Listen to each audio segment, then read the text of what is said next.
Okay, guys, Tell the Truth Monday, really pleased with the performance of our football team. Went on the road to get a victory against Vanderbilt. We did it. A lot of players played very well. Still some things to improve, but we made a lot of improvement from week 1 to week 2, and hopefully this week we make the same amount of improvement. On offense, 41 points. It's the 30th. We scored 30 or more points in 9 straight games.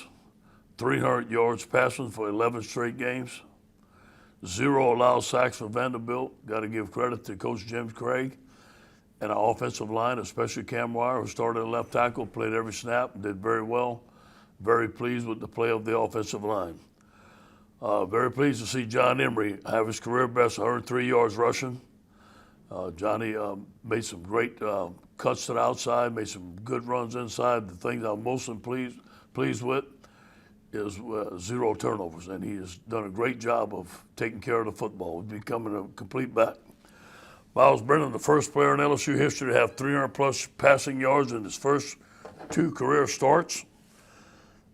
His passing yards 682, completions 50, and TD passes 7 are the most of any LSU quarterback in the first 2 career starts in school history. A pretty good start for Miles. Terrence Marshall had another big game. Jontre Kirkland, 2 touchdowns. I was so excited to see Jontre have those 2 touchdown catches. He has done a tremendous job for us at LSU Tiger, right there from Letcher High School.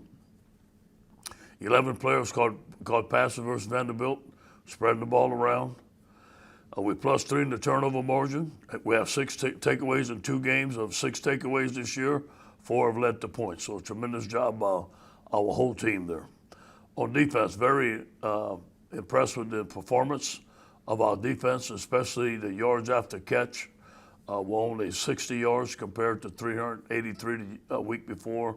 Tremendous improvement on assignments, tremendous improvement on getting to the football. We had 3 sacks, 2 interceptions, 7 first downs, 63 total yards in the second half. Tremendous job of making some adjustments and coming back and playing 60 minutes of football. 2 stops in the red zone.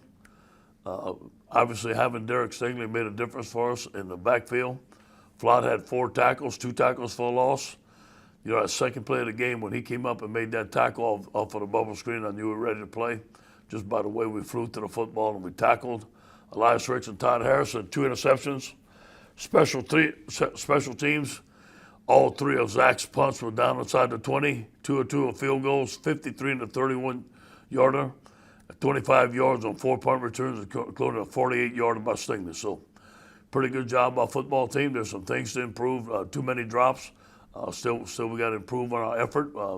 We cut our load down by half for sure, but we still have to improve on that and making in-flight, in-game adjustments. I thought our coaching staff did a tremendous job. We still need to continue to improve in that area. On to Missouri.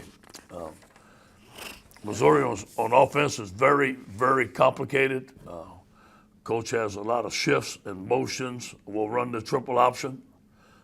First time I've seen a pitch in a while, off of a dive, a quarterback and a pitch with a lot of different formations. So we have to play assignment football, boot and waggle team, run a lot of nakeds, offensive line, a good zone blocking team will cut you, and also run some gap plays.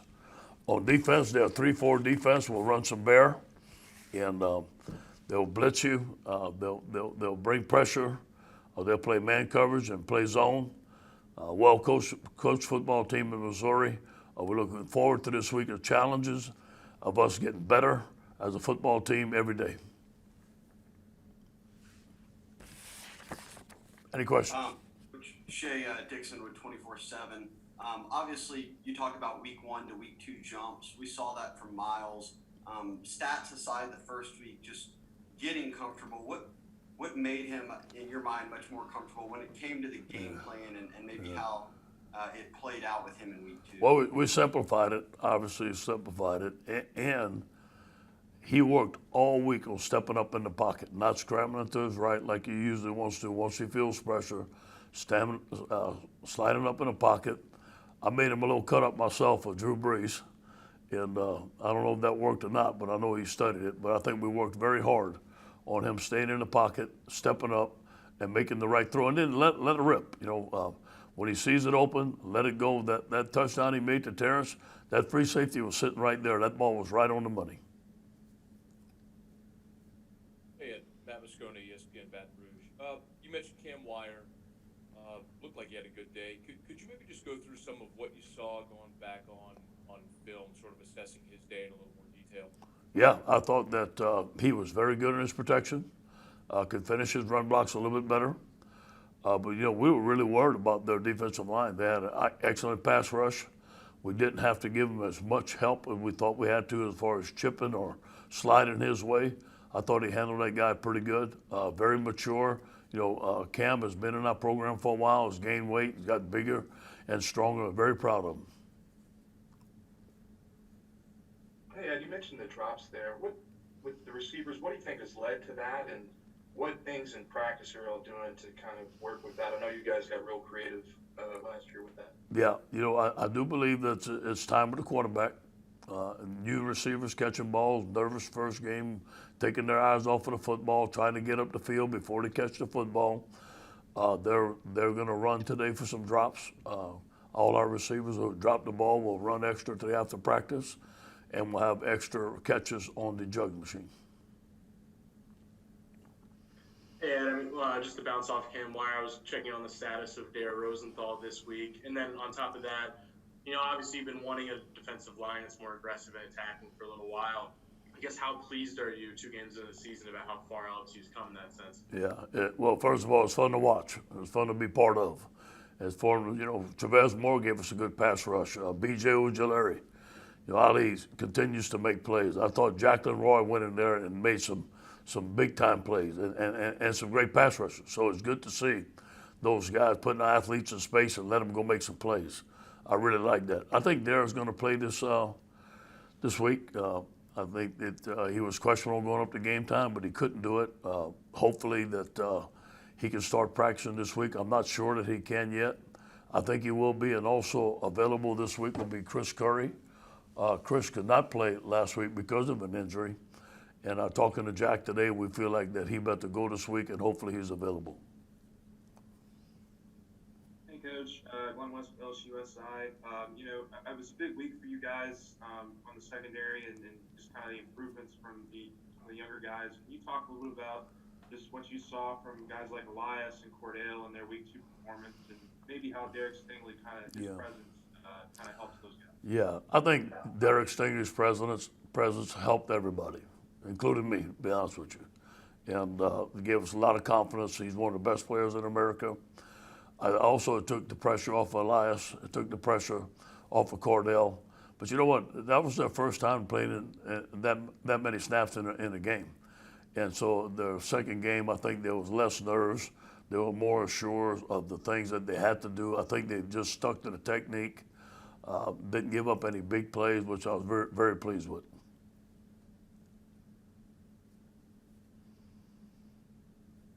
Hey, Coach Jared Joseph, Fox 44. Do you think John Emery's performance can give him a little bit of an edge, maybe getting some more reps or that lead back role, even with Chris Curry coming back Saturday? We got to see. We have to see this week how healthy Chris is, but hopefully those guys can share the reps back there along with Tyron. I still believe Tyron Davis is an excellent back.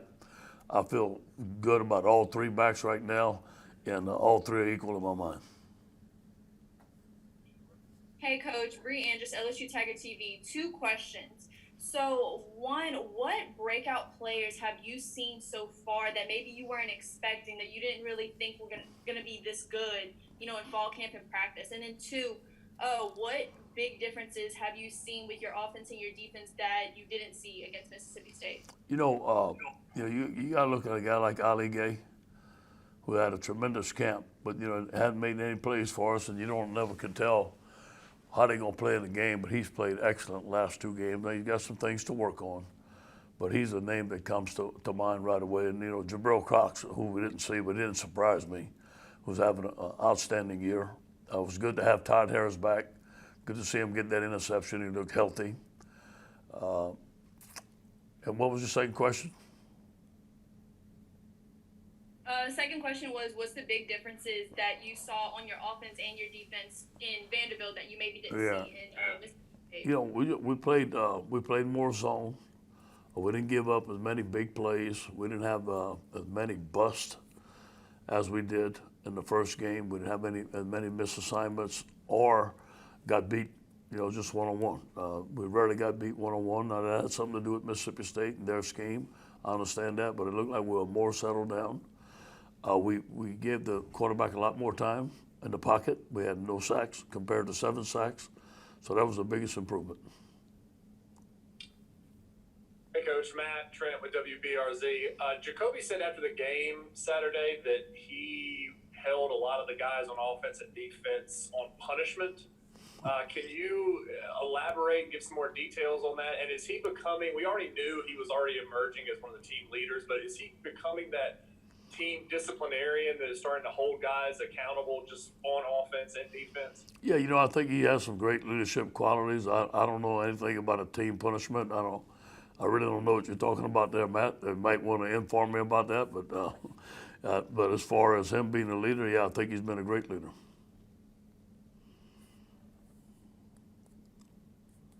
Hey, Coach O, Garland Gillen, Fox 8 in New Orleans. I know we saw with Miles about waiting your turn, and I know there's some other guys on your team that maybe had a chance to transfer but just stayed in the program. What does it say about John Trey Kirkland that he's kind of stayed in the background? I know he's been on special teams, but he's a senior, and he's finally getting his due there, especially against Vanderbilt. Yeah, you know, perseverance. And John Trey's come to work with a smile on his face every day.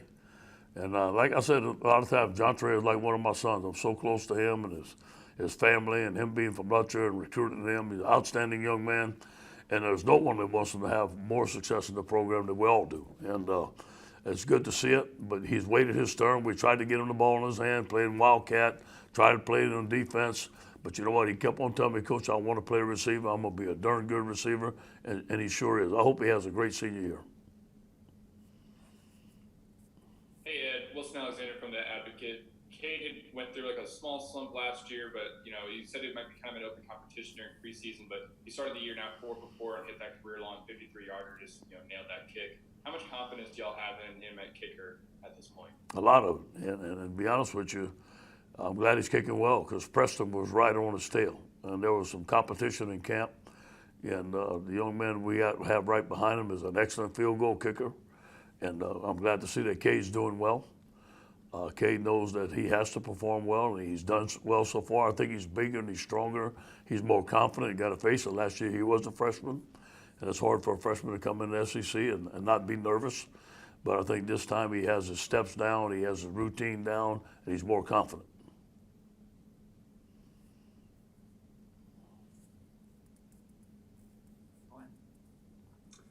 Coach, when did you realize Curry was not available for the game, and was that the John Emery you recruited and have seen it? Yeah, you know, we were hoping all the way till up to game time that maybe Chris could go.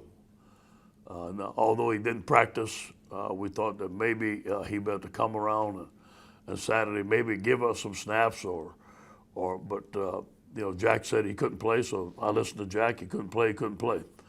Yeah, that's the John Emery recruited. It took a little while for him to come, but it's just like any other freshman. Everybody grows at their own pace. John's a tremendous young man. He's a confident young man right now, hard working. Like I said Saturday night, he's gotten bigger and stronger in the weight room. I think Kevin Falk has done a tremendous job with his development. He knows his plays. He hangs on to the football, and he's very, very eager. Hey, Coach, this is Josh Sibley with Louisiana Gridiron Football.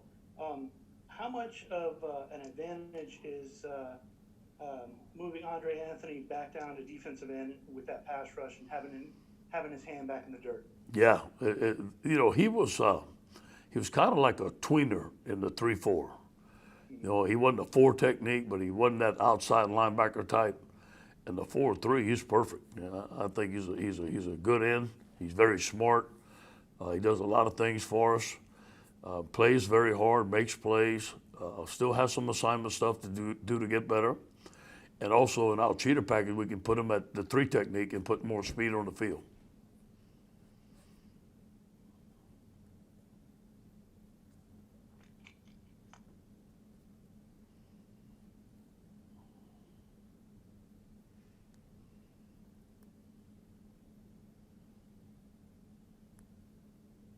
Hey, Ed, it's Matt Moscona again, ESPN Baton Rouge.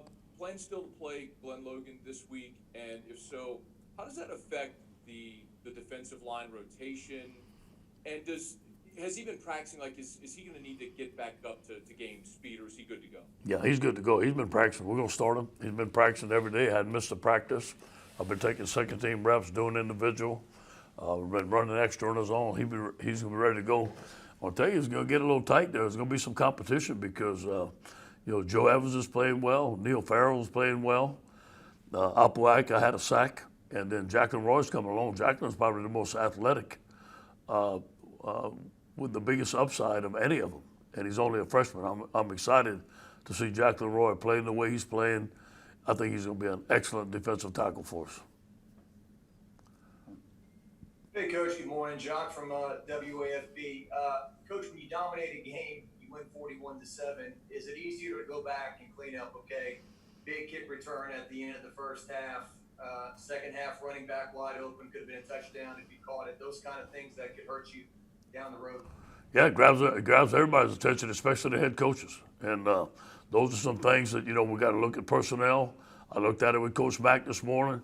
What's happened is we got so used to everybody not taking the ball back. And I think we got a little laxed.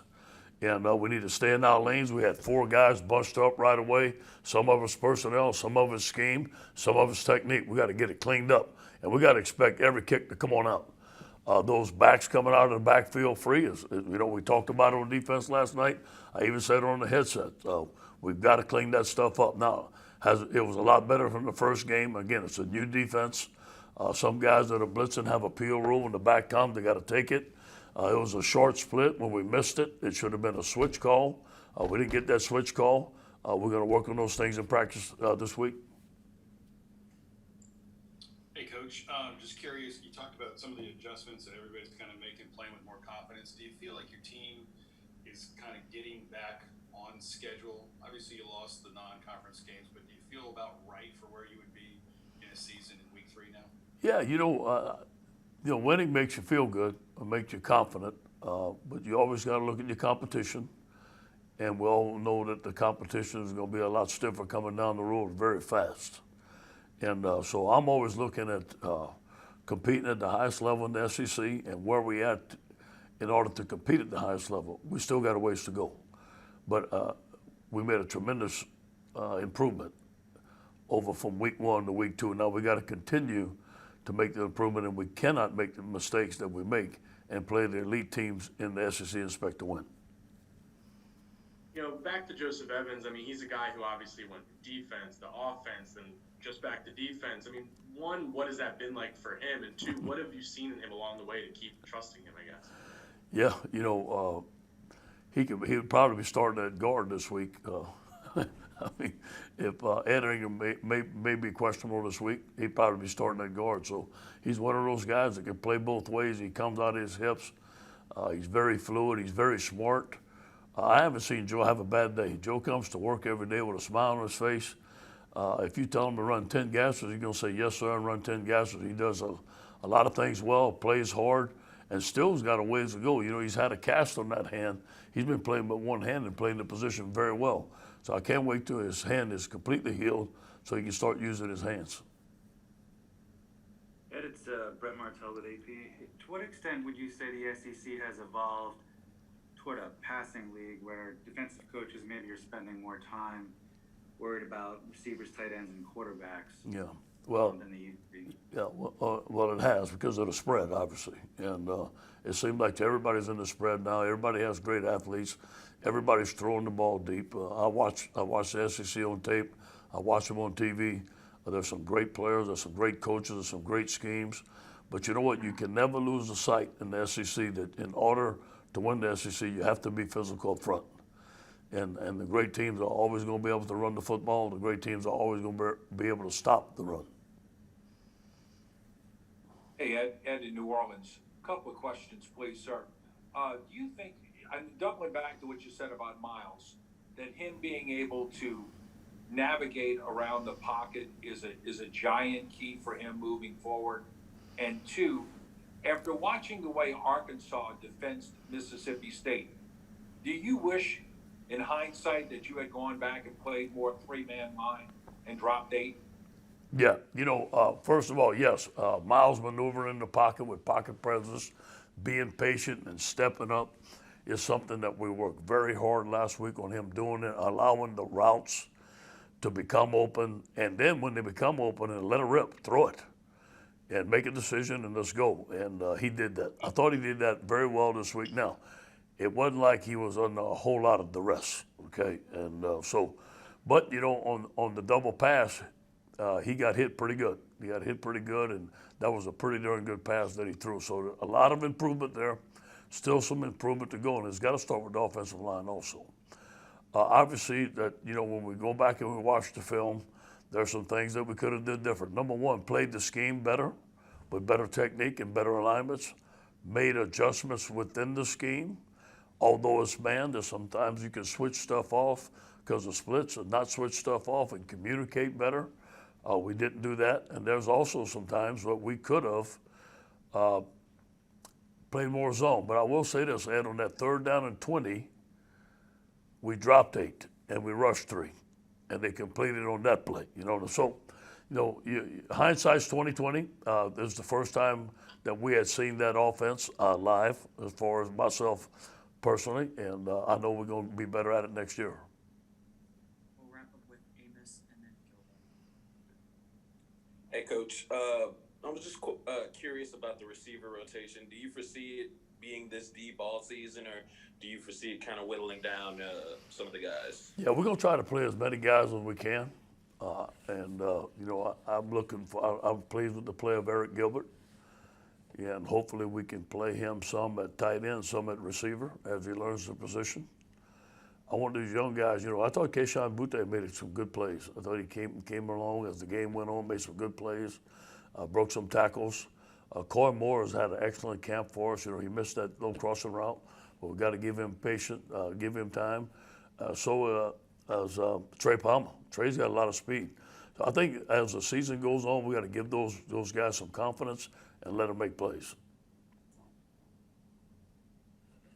What was the difference between, during this COVID, between a home game at LSU and then a road game? Were there some same things similar, or what did you think from the sideline? Well, the home game at LSU, we're so dependent on the Tiger Walk and the energy that it was difficult to match. Obviously, it's always going to be difficult to match.